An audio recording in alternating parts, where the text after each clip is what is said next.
I've always had this idea that, you know, the most important thing in my life is passion. And the most important thing in my life is trying to turn my dreams into realities.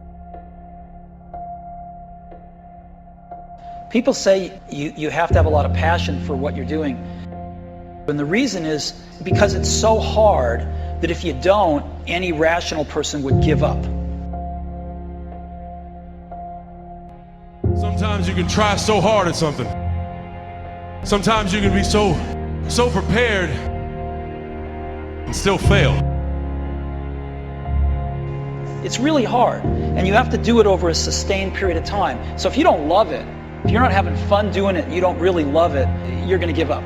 And that's what happens to most people, actually. If you really look at the ones that ended up, you know, being successful, unquote, in the eyes of society, and the ones that didn't, oftentimes it's the ones that are successful loved what they did so they could persevere when, you know, when it got really tough. And the ones that didn't love it quit because they're sane, right? Who would want to put up with this stuff if you don't love it? So it's a lot of hard work, and it's a lot of worrying constantly. And if you don't love it, you're going to fail. So you got to love it. You got to have passion. Your dreams can be anything. They can be, if you love fixing cars, or you love dancing, or you love singing, or you love anything. It can be anything.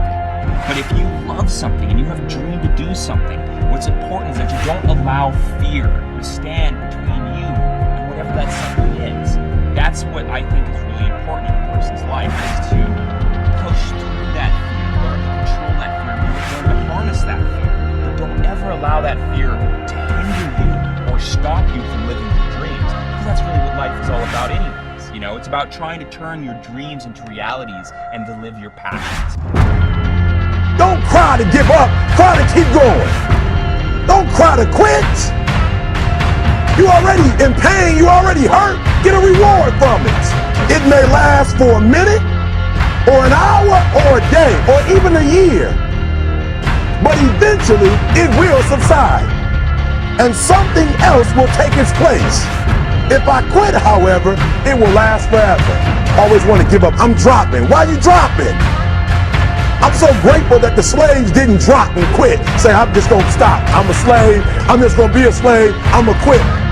So today, although we're slaves, we're going to act like we're free, and one day our children will be free. If the slaves would have just said, we quit, we give up, we would have died in the Middle Passage. But some slaves said, I don't care what we go through, we're going to survive this. We will live because one day we will become. Please stand up. Stop being this high-speed dropout. Stop giving up. Stop sleeping on the street. Stop walking up and down. Stop being afraid to go to college because your daddy didn't go and your mama didn't go. Stop being afraid to take a test. And when you get to the point where all you want to do is be successful, as bad as you want to breathe, then you'll be successful. If you're very, very fortunate, and if you're very, very lucky, you will look inside yourself and find that thing, that passion, that dream, that something that gives your life purpose and gives your life meaning, and that you're willing to dedicate your entire life to. I just hope that you'll be able to work through the fear to make it happen.